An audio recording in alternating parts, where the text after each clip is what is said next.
Bismillah, alhamdulillah, salatu wassalam ala rasulillah sayyidina Muhammad ibn Abdillah wa ala alihi wa sahbihi wa la hawla wa la quwata illa billah, amma ba'd.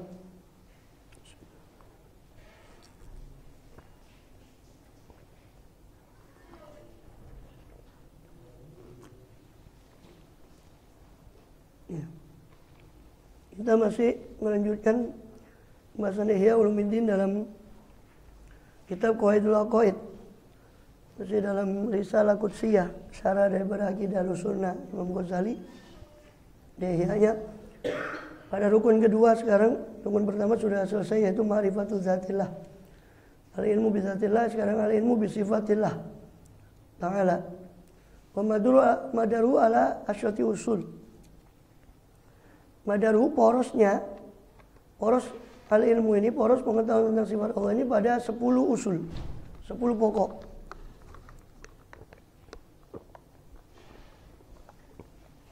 Al-aslul awal, al-ilmu bi anna sani al-alam qadirun. Pokok pertama adalah meyakini bahwa sang pembuat alam ini maha mampu, maha kuasa. Wa ta'ala fi qouli wa huwa ala kulli syai'in qadir shadiqun, dan bahwasanya Allah Ta'ala dalam firman-Nya dan Dia atas segala sesuatu itu qadirun, Dia maha kuasa, itu shadiq. Allah itu benar dalam firman-Nya itu bahwa Dia maha kuasa atas segala sesuatu. Li'annal alam, kenapa kok benar? Li'annal alam muhkamun fi sun'atihi, atau fi sun'atihi. Sebab alam ini muhkam, kokoh. Ya. Sempurnalah bangunan itu, tegar, kokoh. Ibarat bangunan itu kuat, kokoh, tegar. Fisunati, dalam pembuatannya, dalam ciptaannya. Alam ini tertata rapi, kokoh, kuat dalam ciptaannya. Murattabun fi khilqatih, tertib dalam khilqah penciptaannya, tertata rapi dalam penciptaannya. Wa man ra'a thawban min dibajin, ini diumpamakan sampai Imam Ghazali. Maka siapa yang melihat satu baju dari sutra, ya, hasanan nasji, yang mana baju tadi, sauban tadi bagus, nasaj, tenunannya, wa ta'lif, susunannya, tenunan dan susunan warnanya sebagainya, mutanasibat tatris, yang tanasub, yang saling sesuai, tatris dan tatrif, sulaman dan hiasannya, tatris sulamannya dan tatrif dan hiasannya di pinggir-pinggirnya sesuai, warnanya, ya, tenunannya, warnanya, hiasannya. Ya. Sumatawaham, kemudian dia menyangka, si man ro'a tadi menyangka suduro nasjihi, munculnya tenunan ini, tenunan kain tadi itu yang bagus, munculnya dari min mayitin, dari satu zat yang mati, lastito'ata lahu, tidak punya kemampuan bagi dia. Au insanin, atau muncul dari seseorang yang la qudrata, yang tidak punya kuasa apa-apa. Karena pastilah man ro'a tadi, pastilah orang yang melihat, memandang seperti itu tadi, munkhali'an an horizatil akli, dia orang yang tercabut daripada naluri akal. Naluri akal sehat. Munkhariton, dia bergabung fi silki ahlil ghabawah, dalam untayan atau kelompok ahlil ghabawah, orang yang ahli kedunguan dan jahal kejahilan.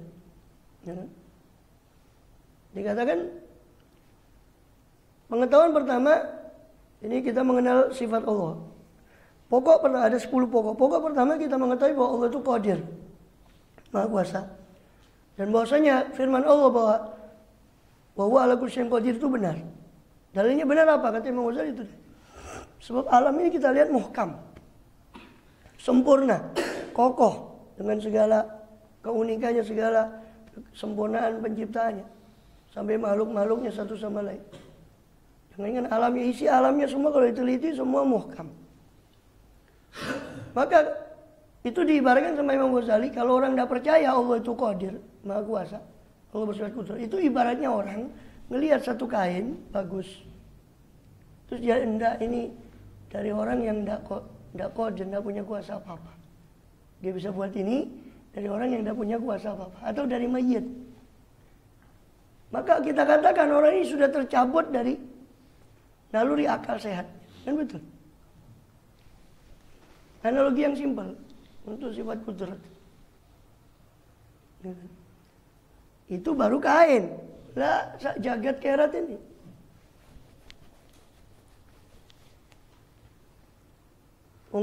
Arsitek aja butuh ilmu. Empat-empatnya harus ada. Ilmu, kudrat, iradat, hayat. Empat ini paling pokok. Ya kan?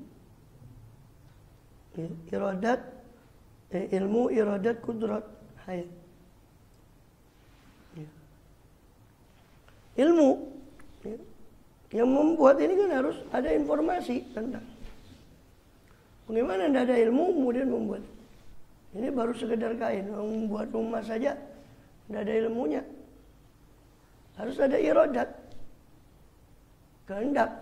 Kalau ada yang mau intervensi ada jadi-jadi. Harus ada kudrat, kekuasaan untuk melaksanakan yang dia punya. Nah, semua itu tentu ada pada ilmu, iradat, kudrat. Tentu ada pada zat yang hayat. Nggak hidup gimana? Mau bertempat di mana ilmu iradat, kudrat kalau mayit? Maka semua ini menandakan bahwa dia sang pencipta itu aliman, qadiran, muridan, hayyan. Ya tentunya dengan segala sifat kesempurnaan hayanya, samian, basiran, dan mutakaliman. Pokok kedua adalah al-ilmu, meyakini bahwa Allah Ta'ala itu alimun bijamil mawjudan. Bahwa Allah itu mengetahui dengan seluruh yang ada.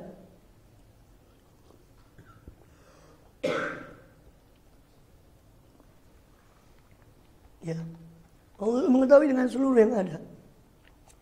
Muhitun bikulil makhlukat, Allah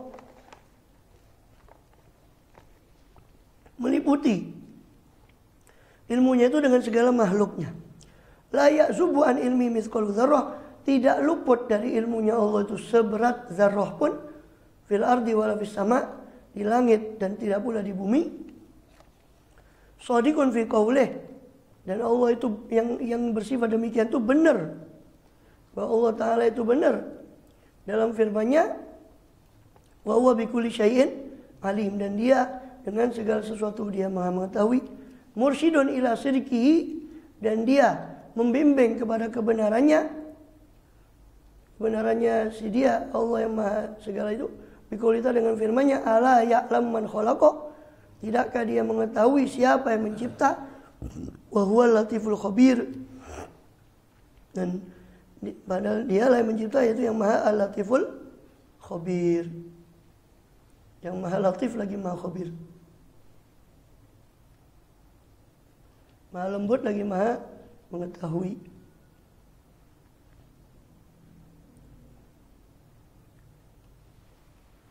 Ya, al-latiful khabir.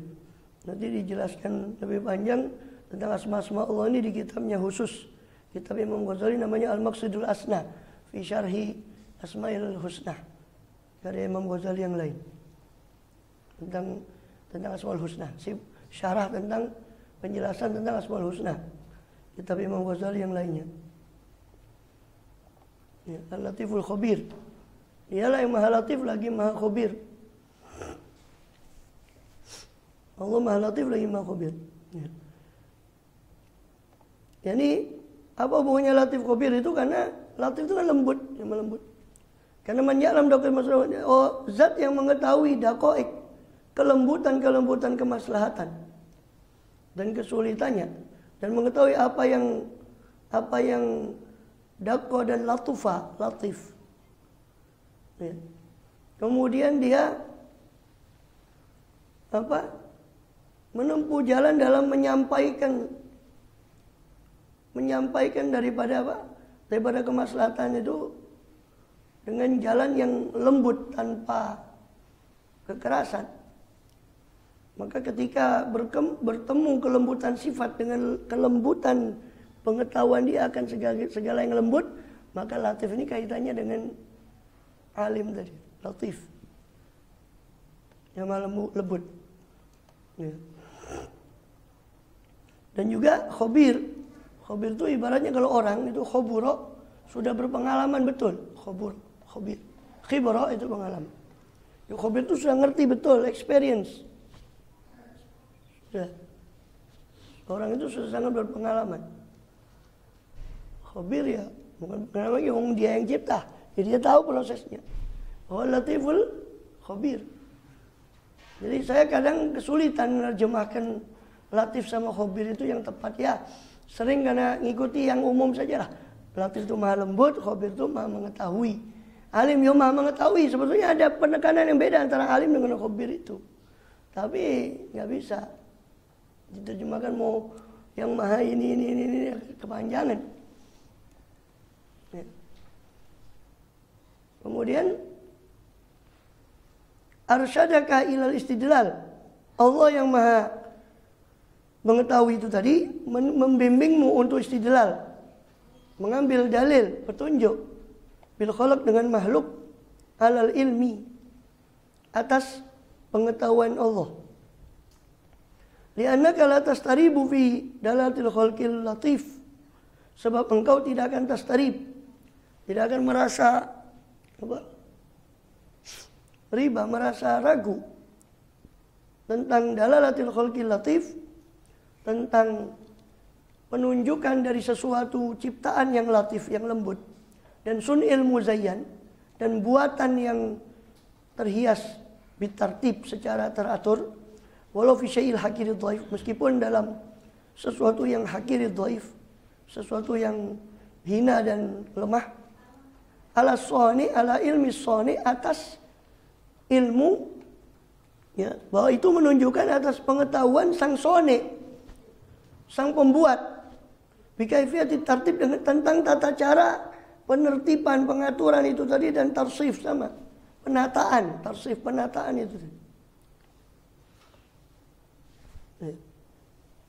Jadi kalau kamu melihat khalqil latif, makhluk yang lembut saja, nyamuk saja kalau diperbesar itu di mikroskop, atau nanti lihat Mbak Google tuh biasanya punya fotonya nyamuk, coba dengan fotonya artis, fotonya nyamuk, coba ya perbesar, itu begitu detailnya Allah buat nyamuk itu. Makanya kan Allah mengatakan innallaha la yastahi ayadriba mathalan ma ba'udatan fama fawqaha. Allah tidak malu untuk membuat permisalan itu seekor nyamuk sekali. Makanya dikatakan di sini kan Imam Ghazali mengatakan engkau latas taribu, engkau tidak akan menganggap tidak akan menganggap dirimu ragu, atau tidak akan meragukan tentang penunjukan penciptaan yang lembut. Dalam kelembutannya itu dia teliti. Tidak akan meragukan apa? Bahwasanya yang buat ini pasti ngerti. Gimana bisa membuat seteliti? Makin kecil makin teliti, makin kecil karya itu makin orang takjub kan harus. Yang gitu. Makanya Allah nantang. Di surat Al-Hajj itu akhirnya innalladzina yad'una la yakhlu innalladzina tad'unahum la yakhluqu dzubaba walau ijtama'u lah. Sesungguhnya orang-orang oknum-oknum yang kalian sembah itu, mereka tidak akan bisa mencipta dzubaban, satu ekor lalat pun, walau ijtama'u lah, meskipun mereka berkumpul untuk membuat lalat itu. Tantangan.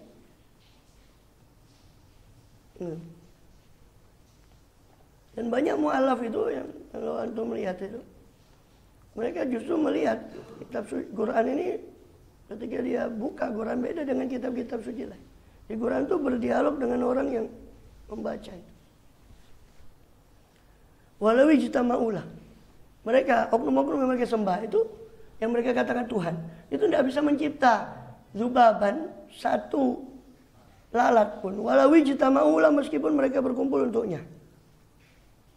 Wa iyaslubhumudz dzubabu syai'an la yastanqidhuhu min.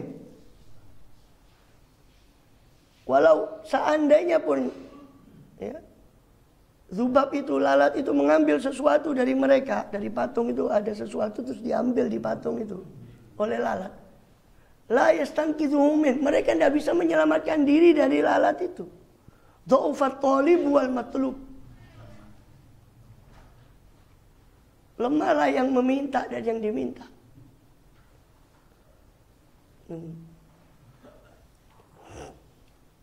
Makanya kan Imam Ghazali bilang, kalau dalil tauhid di Quran sudah cukup. Mau cari perdebatan macam mana? Di Quran sudah contoh-contoh perdebatan. Kemudian fama zakarahu Allah subhanahu wal muntaha fil hidayah wa tarif. Maka apa yang Allah sebutkan, ya, yang telah menyebutkannya, yakni ma tadi, siapa Allah Ta'ala, huwal muntaha, itulah puncak dalam hidayah, bimbingan atau petunjuk, hidayah dan ta'rif, pengenalan. Maksudnya apa yang Allah sebutkan itu yang di Quran itu. Jadi apa yang sudah Allah sebutkan bagi hambanya di Quran itu sudah puncaknya hidayah. Kalau tidak mempan, maka Allah tinggal berkata, fabi ayyi haditsin ba'dahu yu'minun. Mau dengan pembicaraan macam mana lagi kamu beriman, wahai sing angel tuturan. Mau beriman macam mana lagi?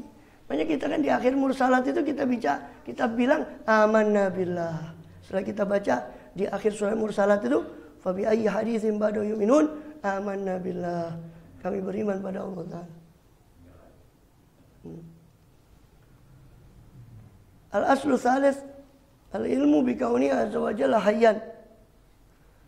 Pengetahuan bahwasanya Allah Ta'ala Maha hidup. Atau keyakinan bahwa keberadaan Allah Ta'ala itu Maha hidup.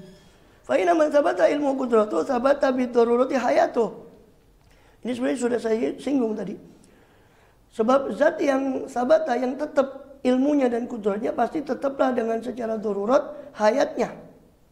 Kehidupannya zat tadi, man tadi.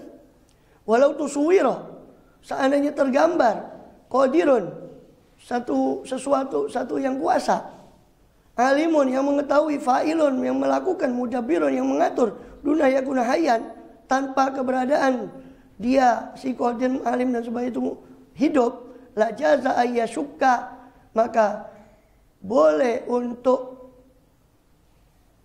yusyakka, bisa juga diragukan, fi hayatil hayawanat, tentang kehidupan hayawan, kehidupan makhluk-makhluk hidup, inda taraddudiya fil harakat wasakanat, ketika berbolak-baliknya hayawanat tadi dalam gerak dan diam mereka. Bal fi hayati arbabil hiraf, bahkan bisa juga kita ragukan tentang kehidupan arbabil hiraf, pemilik profesi dan sinaat, pertukangan, keahlian-keahlian tadi, ya, kita ragukan kehidupan mereka. Jadi asal ketiga bahwa Allah yang maha alim, maha qadir tadi itu pasti hayat, hidup. Saya kan sudah singgung tadi, ilmu, iradat, kudrat, pastinya hayat. Masa orang mati punya kudrat, punya ilmu? Tidak mungkin. Sabata biturur ayat tuh. Kalau yang sudah sabata ilmu dan kudrat itu sudah tetap ilmunya dan kudratnya, pasti tetap hayatnya, kan gitu. Secara darurat, secara pasti. Seandainya boleh itu suwiro tergambar, ini boleh masuk di akal, tergambar oleh benak, sesuatu zat yang qadir, alim, maha kuasa, mengetahui, fa'il, mudabbir, melakukan, mengatur, tanpa keberadaan dia hidup. Seandainya itu boleh diterima oleh akal. Dari akal mana yang bisa menerima? Seandainya boleh diterima oleh akal, yang qadir itu tadi mayit, pasti boleh juga kita ragukan hidupnya. Hidupnya semut itu mati itu. Semut gerak-gerak gitu, tidak hidup itu. Seandainya boleh, maka kita boleh ragukan hidupnya hayawanat dengan berbolak-baliknya hayawanat, atau hidupnya para tukang sinaat, pertukangan, keahlian macam-macam, keahlian pandai besi, keahlian ini, sinaat, atau herop, orang yang punya profesi-profesi macam-macam itu, dengan dia bolak-balik, kita bisa ragukan kehidupannya. Itu pun nama itu tidak hidup itu. Seandainya boleh dikatakan yang qadir tadi itu, yang maha kuasa tadi, yang dia bersifat kuasa mengatur, bisa kita katakan dia tidak hidup, berarti boleh kita ragukan kehidupan semua. Dan itu tadi kan rimasun fi ghuratil jahalat, itu tenggelam, itu ketenggelaman dalam kelompok kebodohan, dalam kumpulan kebodohan atau jurang kebodohan, dan dolalat ke sesatan. Ya kan? Umroh itu bisa jurang, bisa Umroh yang umur itu asal maknanya itu air itu Umroh yang umur itu menutupi, itu namanya Umroh yang umur. Umroh itu sering diartikan orang yang banyak yang ngelompok, itu umroh. Tapi arti saya terjemahkan bebas, sebenarnya jurang ke sesatan. Iya. Hirfah, orang yang punya profesi. Enggak ada semua kalian yang disasar itu yang tukang jam, yang hiraf, yang pagi itu kita bisa bilang mati itu semua katanya. Kalau kita boleh orang yang melakukan perbuatan kita bilang itu kita syak tentang kehidupannya, berarti kita yang tiap pagi lihat di sasa ashabul hiraf itu mati semua itu. Atau kita ragukan kehidupannya. Orang yang punya profesi atau sinaat, pertukangan. Tukang besi, pandai kayu, pandai apa lah. Bukan pandai korupsi aja. Tidak termasuk arbabus sinaat. Al-aslu robe masuk ya? Belum. Jadwal sholat Surabaya. Ya, 52. Ya, 1 menit. Kalau asal robe ini rodo angel lagi. Maksudnya asal robe ini agak perlu penjelasan panjang. Dari situ aja lah.